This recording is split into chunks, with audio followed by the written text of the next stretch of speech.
Aquí descansan nuestros seres queridos. Y aquí vendremos también nosotros, porque la muerte es biológicamente un fin inevitable. Todo lo que vive ha de morir.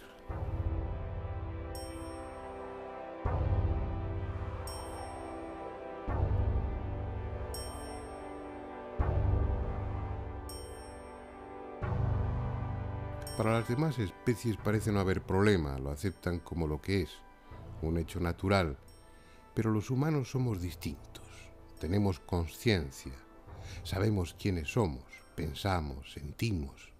Por eso cuando alguien cercano muere, experimentamos tristeza y nostalgia por su ausencia. Una pregunta surge entonces: ¿volveremos a encontrarnos? ¿Hay algo más allá de la muerte?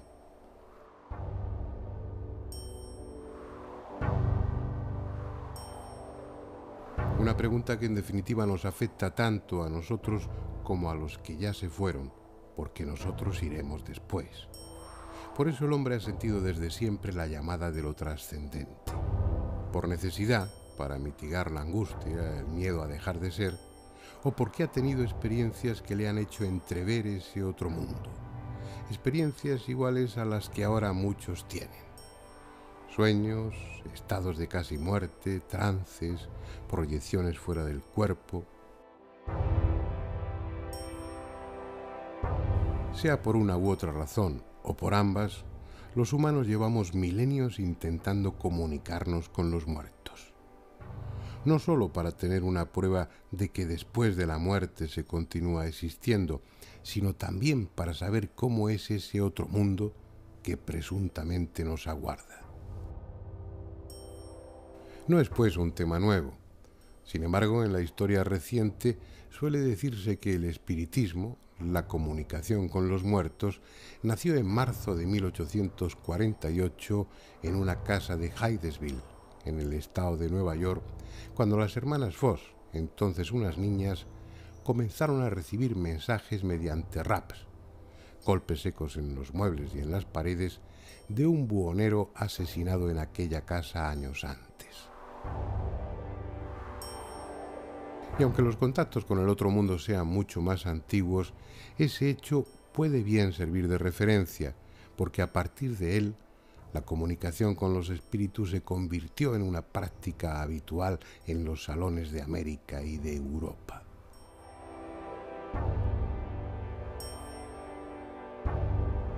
La moda pasó, pero da la impresión que desde el más allá, los muertos no se resignaban a esa ruptura del diálogo, y ya que los médiums y las mesas parlantes escaseaban, buscaron otra forma de comunicarse, la que alguien menos podía imaginarse: el magnetofón.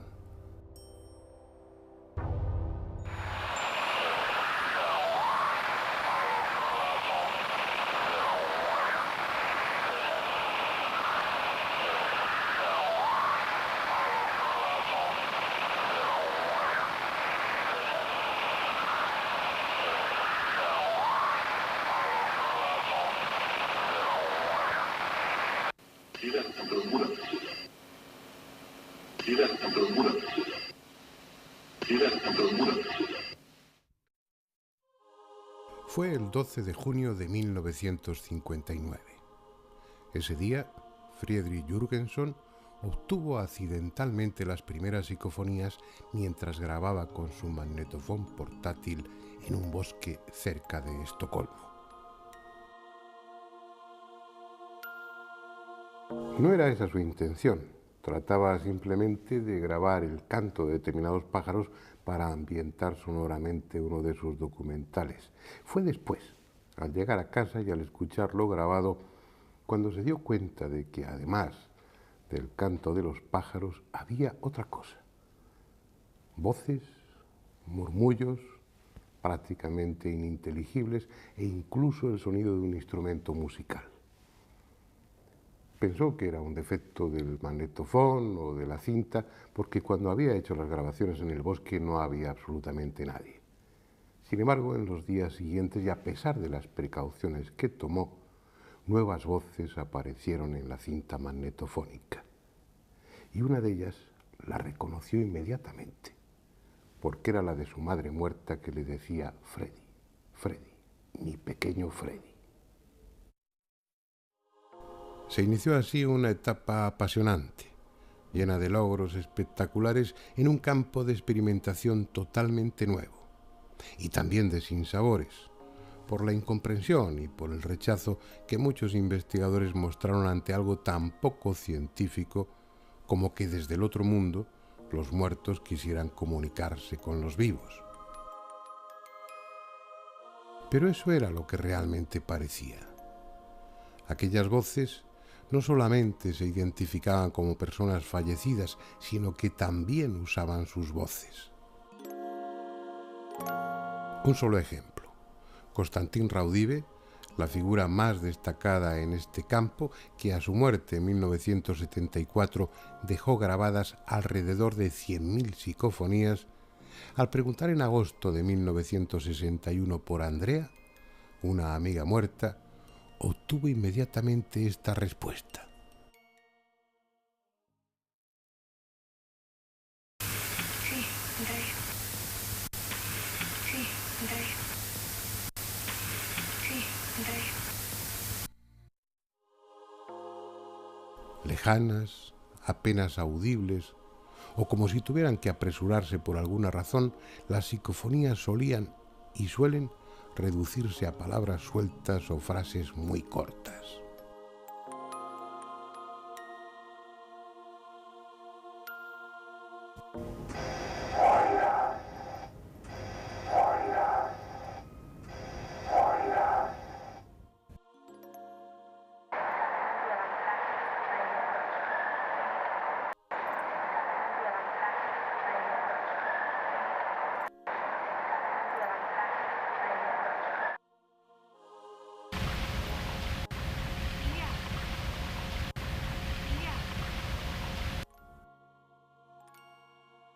Pero no siempre es así.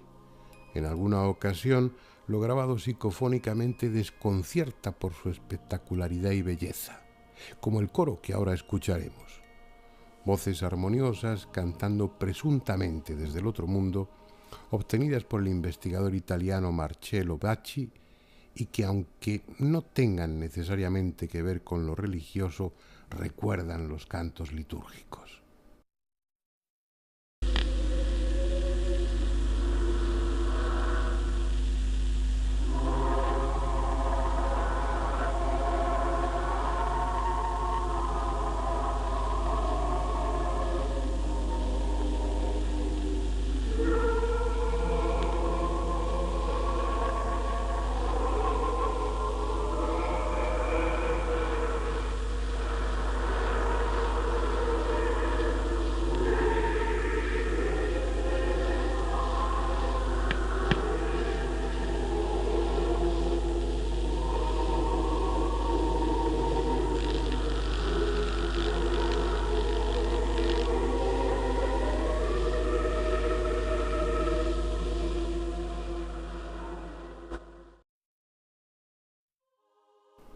La que sí tiene un claro contenido religioso es la que grabó Pedro Amorós en un castillo templario.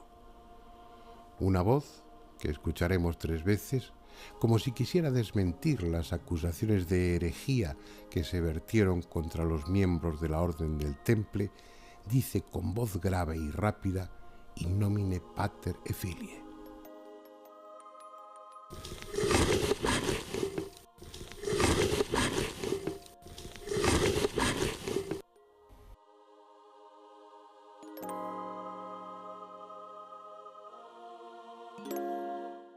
En teoría, cualquier sitio es bueno para grabar psicofonías. Como veremos después, los investigadores las obtienen frecuentemente en su propio laboratorio. Pero los lugares donde se han producido hechos luctuosos o dramáticos parecen los preferidos cuando se hace investigación de campo. ¿Por qué? Puede que, como algunos sugieren, allí quede una especie de energía remanente, como si los sentimientos acumulados en el lugar favoreciesen los fenómenos paranormales. Puede también que todo se reduzca a que esos escenarios aportan un grado de romanticismo que estimula a los experimentadores.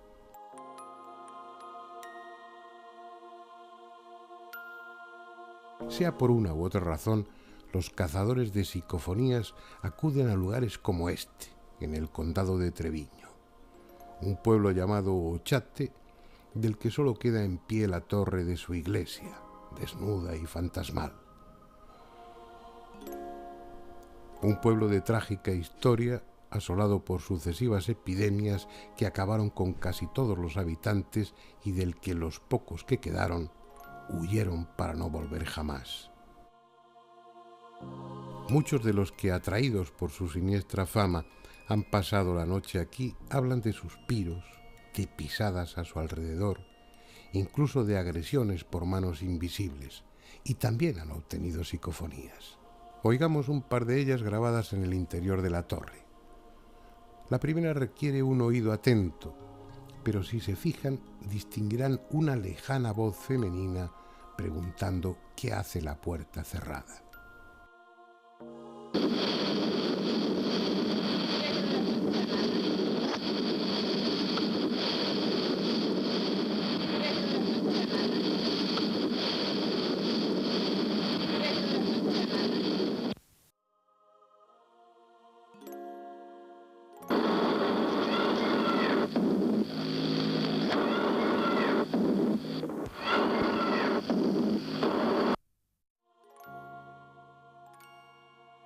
Pero aunque es lo frecuente, no siempre las psicofonías resultan de difícil audición.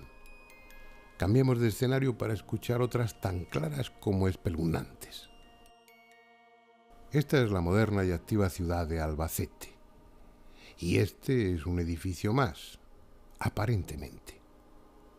En él está instalada la Jefatura de Industria de Castilla-La Mancha, pero antes estuvo la Casa de la Marquesa, habitada en tiempos por doña Margarita Ruiz de Liori, marquesa de Villasante.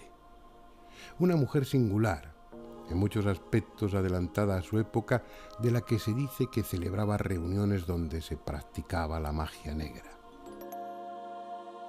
En 1954 fue acusada de haber mutilado el cadáver de su hija Margot, así como de otros hechos siniestros, entre los que figuraba el sacrificio de animales. Tengan o no que ver con aquellos acontecimientos, lo cierto es que el moderno edificio ha sido teatro de fenómenos paranormales de los que el personal de las oficinas ha sido testigo en numerosas ocasiones. Por este motivo, un equipo de investigadores dirigido por Fernando Rosillo, José Luis Tajada y José Martínez, y dotado con un complejo material técnico, pidió y obtuvo permiso en 1998 para realizar diversas pruebas, entre ellas la grabación de posibles psicofonías. Y fue precisamente en ese tipo de fenómeno en el que obtuvieron resultados positivos y espectaculares.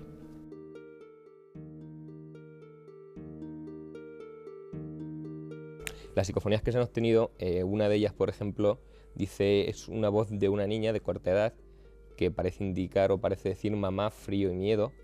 Es una psicofonía que después de los análisis que le hemos practicado con una serie de programas que estamos utilizando, nos dan una confianza y una validez de un 100%. Otra de ellas, por ejemplo, decía, hay mucha energía, José. Esa psicofonía se obtuvo a raíz de una pregunta que hizo José Luis en un ordenador portátil que teníamos la primera noche. Y lo mismo, es la misma voz con la misma cadencia.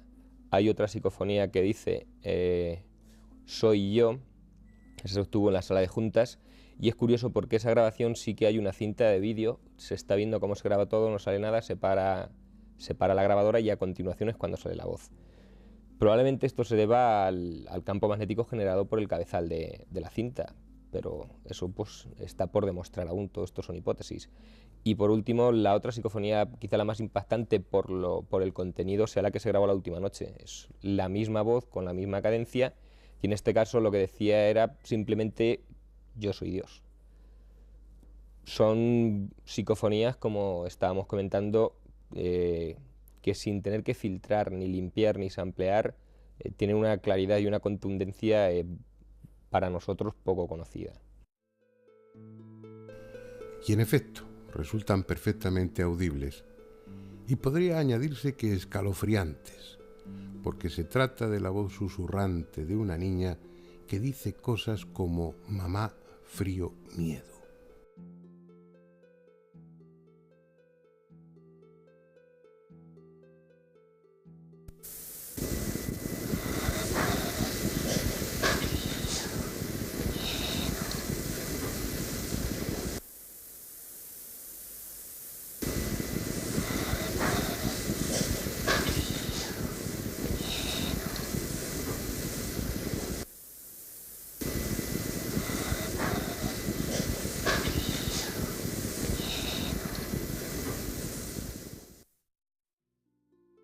Una voz infantil venida quién sabe de dónde, que en otro de los momentos se acercó a uno de los micrófonos para decir que era ella.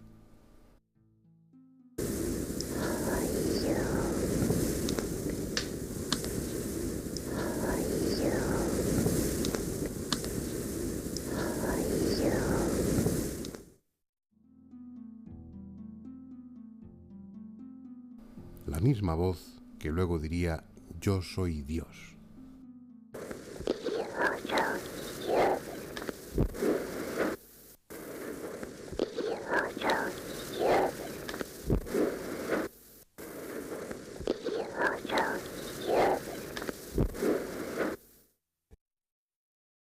¿Qué son esas voces? ¿De dónde proceden? Los que asistimos a aquellos años iniciales de las psicofonías recordamos las encendidas polémicas entre los que sostenían que se trataba de algo sobrenatural y aquellos que pretendían encajar el fenómeno dentro de lo conocido. Se barajaron todo tipo de hipótesis. Obviamente se habló de grabaciones espurias, es decir, fragmentos de programas de radio o de televisión que por alguna razón quedaban registrados en la cinta.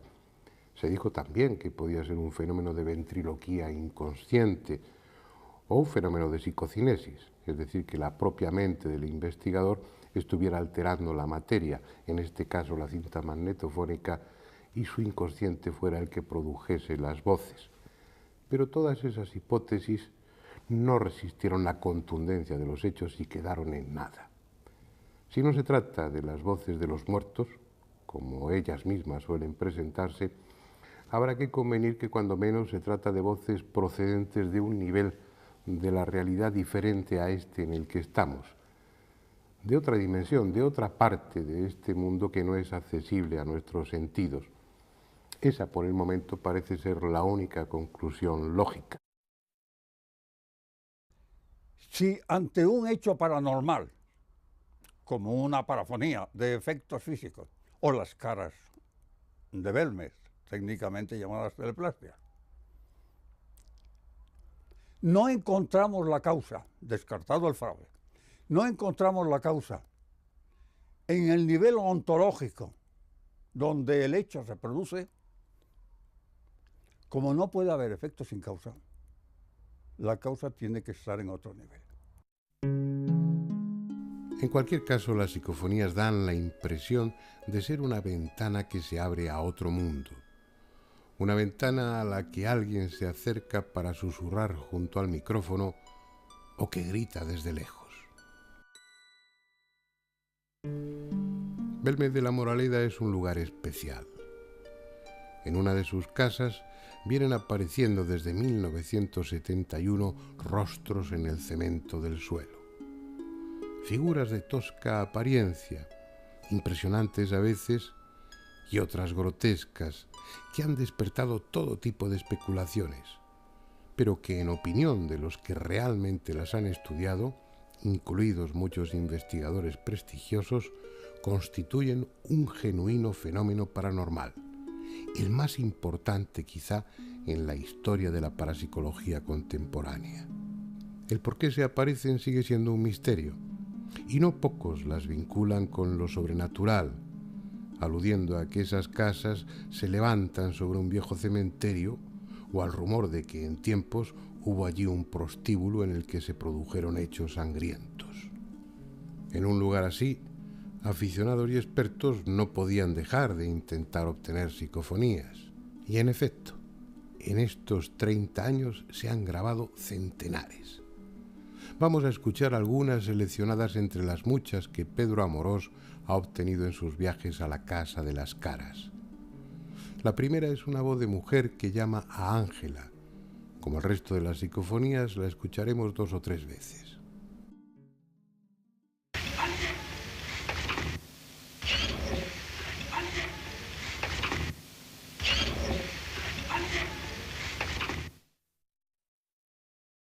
Otra, también muy clara, pero de contenido más siniestro, parece decir matar a él. Matar a él. Matar a él. Matar a él.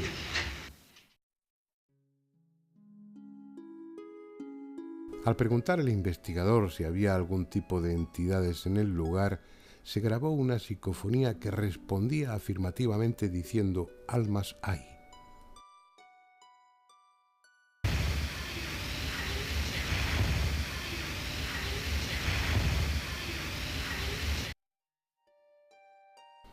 En otro momento, una de esas voces parece decir «ponte la mano en la frente».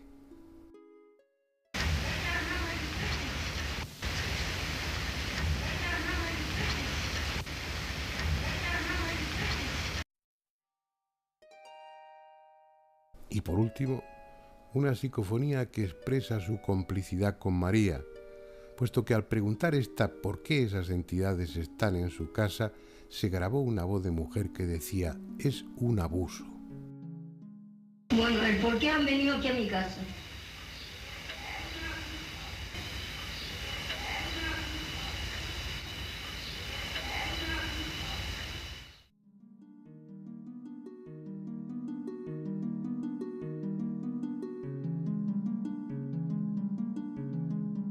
Aunque mucho más joven que Germán de Argumosa y que Sinesio Darnel, Pedro Amorós es ya uno de los investigadores más conocidos en Europa en este tema, tanto por su rigor como por su tenacidad. Lleva unas 40.000 psicofonías grabadas y gran parte de su experiencia la ha recogido en un libro, Psicofonías, Voces del Más Allá, donde, entre otras cosas, describe la técnica más adecuada para grabar estas voces, tanto en la investigación de campo como en el laboratorio. Así pues, bien puede ser él quien nos ilustre sobre la mejor forma de hacerlo. Pues para grabar una psicofonía, la técnica más simple que hay es un simple magnetofón de estos de reportero que utiliza normalmente la gente. Eso sí, con un micrófono conectado con un cable, ¿no? Esto nos da un registro y aquí se pueden grabar psicofonías y hay muchísima gente que ha obtenido psicofonías verdaderamente espectaculares con esta técnica, con un simple magnetofón, un grabador. Yo al principio utilizaba un grabador, un pequeño maletín pequeñito de plástico y me iba por ahí a intentar conseguir psicofonías en casas encantadas o que se decían misteriosas, ¿no? Y así obtenía algunas de las imágenes más curiosas, grabaciones más curiosas. Claro, luego utilizas aparatos como de bobina abierta o incluso los ordenadores que te dan un espectro, un ancho diferente de grabación y gracias a eso las psicofonías son más claras, más inteligibles y se puede trabajar mucho mejor con el sonido, evidentemente. No es lo mismo caminar por una autopista que por una carretera comarcal. Evidentemente la técnica es así de sencilla, la técnica es muy sencilla, es simplemente conectar un magnetofón, un pequeño grabador, aunque sea portátil, con un micrófono, una cinta virgen y bueno, pues intentar grabar al máximo volumen que se pueda, dejar unos minutos de silencio y esperar en esos 2 o 3 minutos intentar hacer alguna pregunta o algo por el estilo. Después, con todo el silencio, por supuesto, después rebobinar esto y escucharlo grabado. Es tan sumamente sencillo que cualquiera puede realizar este tipo de grabaciones y este tipo de experiencias, ¿no? Sí que tengo algunas grabaciones curiosas. Evidentemente, pues como normalmente estoy realizando este tipo de investigaciones psicofónicas a lo largo de todos los fines de semana, pues algo he obtenido. Sin embargo, una de las más curiosas que recuerdo fue una que obtuve en el Santo Sepulcro, en Jerusalén. Allí, bueno, pues obtuve un poco, de una forma curiosa, el permiso para poder investigar dentro del Santo Sepulcro, cosa que no es fácil. Y me dejaron durante unos minutos trabajar solo dentro, en el interior de esa cueva, ¿no? Al analizar las grabaciones se escucha perfectamente una psicofonía de una voz de un hombre que dice con toda claridad: Constantín. Estamos en el Santo Sepulcro. En el Santo Sepulcro. Estamos en el Santo Sepulcro. ¿Qué sería Constantín? ¿Constantín Raudive? No lo sé. El caso es que nos plantea aquí este misterio. Para mí es una de las psicofonías más curiosas y que desde luego, bueno, pues por su claridad y evidentemente por el lugar donde fue grabada, para mí es importante. Es esa la duda que siempre queda flotando en el ambiente. ¿Son quienes dicen ser? ¿Realmente los muertos, nuestros muertos, están intentando comunicarse con nosotros? ¿O acaso, sin proponérnoslo, hemos abierto una brecha en el muro invisible que separa esta realidad de otra, en la que hay de todo, incluso almas? ¿Por qué no utilizar ese nombre? Almas que no saben dónde están.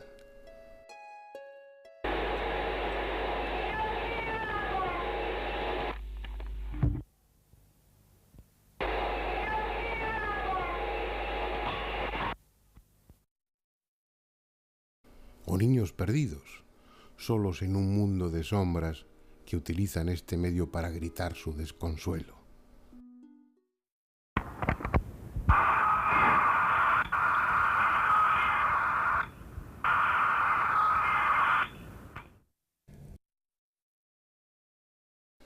Una brecha por la que se cuelan en este lado y comentan lo que ven. Como esta, en la que una voz, grabada en un magnetofón puesto en marcha con temporizador en el laboratorio vacío de Sinesio Darnell, deja constancia de que estuvo allí y no había nadie. Hoy nadie. Hoy nadie. O ante un malentendido con el mismo investigador, se excusa diciendo que él no ha sido.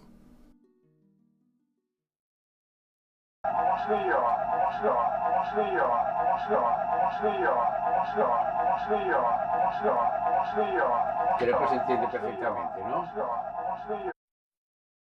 Quizá ese otro mundo del que vienen las voces no esté en ningún sitio que pueda visitarse y sea un reino sin tiempo y sin espacio.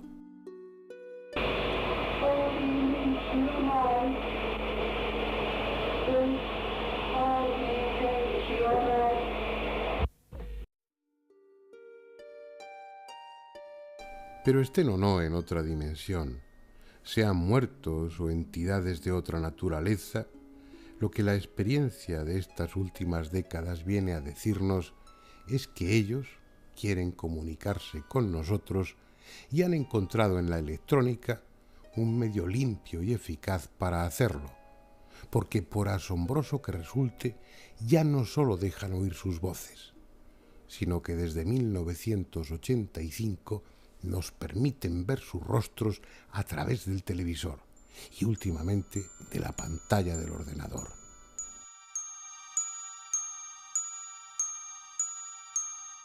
Este es el padre François Brin, durante una de sus conferencias.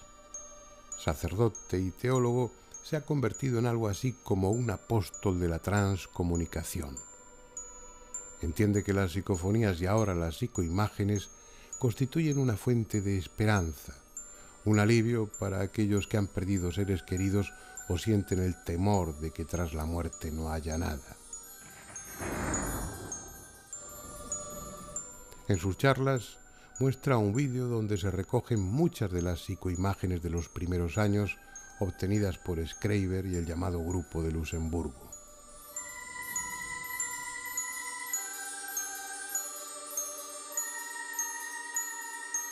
Si a Jürgenson le corresponde el mérito de haber grabado en 1959 las primeras psicofonías, a Klaus Schreiber le pertenece el de grabar las primeras psicoimágenes en 1985. Lo curioso, lo extraordinario, si hemos de ser justos en el adjetivo, es que las instrucciones para obtener esas imágenes del otro mundo se las dio su hija muerta a través de varias psicofonías.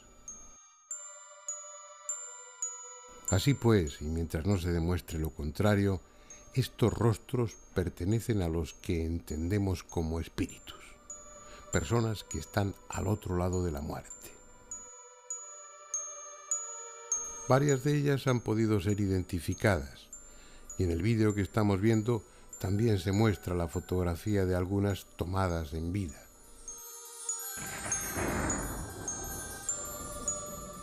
Por ejemplo, esta es la imagen fantasmal, valga la expresión, de quien parece ser un religioso, captada por Schreiber. Y esta es una fotografía del mismo cuando estaba vivo. Un austriaco que fue abad en un monasterio y que durante muchos años se dedicó al estudio del espiritismo. Esta hermosa mujer que nos sonríe desde el más allá es una alemana que vivió en Estados Unidos y murió a los 74 años. Sin embargo, como estamos viendo, en ese otro mundo su apariencia es la de una mujer en la plenitud de su belleza. Esta psicoimagen es de las pocas que se han grabado en movimiento, incluso parece decir algo. Otro también identificado y al que luego veremos girar la cabeza es el fallecido investigador francés Henri Sinclair.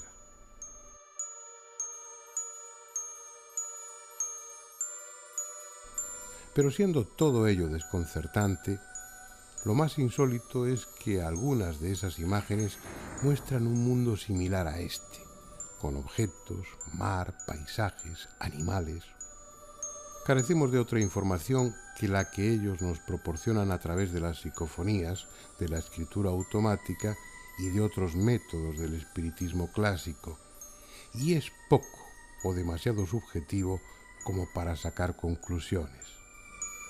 En realidad no sabemos si estamos viendo ese otro mundo como auténticamente es, o como ellos, sean muertos u otra cosa, quieren que lo veamos. En todo caso, y dejando aparte los inevitables fraudes, estamos ante un fenómeno de extraordinaria importancia. La técnica nos ha proporcionado un medio que nadie había imaginado para ponernos en contacto con otro plano distinto de la realidad. De momento son solo imágenes, generalmente inmóviles y silenciosas, pero llenas de dramatismo, incluso sobrecogedoras como las que ahora vemos, obtenidas por un grupo de Tenerife en 1988 y que después de estas experiencias iniciales no volvieron a conseguir.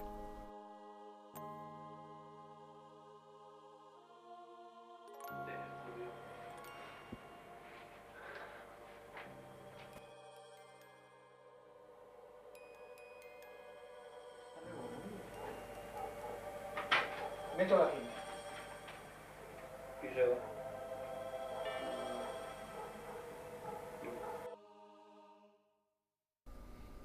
En cierta medida lo que estamos viendo es excepcional. Lo habitual es que las psicoimágenes se limiten a rostros estáticos, desenfocados o deformados, en ocasiones difíciles de reconocer y que aparecen en un solo fotograma, en un solo frame del vídeo grabado. A cambio, la técnica es en principio tan sencilla que cualquiera puede intentarlo.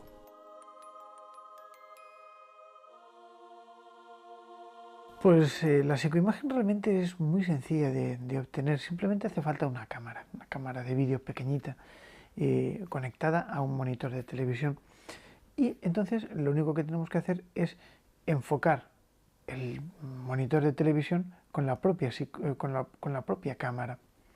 Una vez que tengamos enfocado, dejaríamos un ángulo de unos 45 grados con respecto a la línea del monitor cámara y bueno, pues lanzamos el zoom un poquitín hacia la esquina inferior derecha normalmente, hasta que se forme un efecto de retroalimentación que normalmente suele ser una espiral. En esta espiral nada más conseguir este efecto que nosotros le llamamos retroalimentación, pues ahí lo único que hay que hacer es intentar obtener estas psicoimágenes. Es muy buena la técnica de utilizar una cámara conectada al ordenador y el ordenador que pueda registrar todo lo grabado, porque así podemos examinar sin ningún problema todos y cada uno de los fotogramas, frames que componen la grabación de estos segundos de filmación, ¿no? Y esto es muy, muy útil. Otra cosa sería utilizar el vídeo, ¿no? Que también es un sistema un poquito más arcaico, pero evidentemente bueno, pues muestra la antigua usanza del tema de las psicoimágenes. Lo que pasa es que, claro, los cabezales del vídeo peligran, ¿no? Porque 10 segundos son 240 y tantos fotogramas.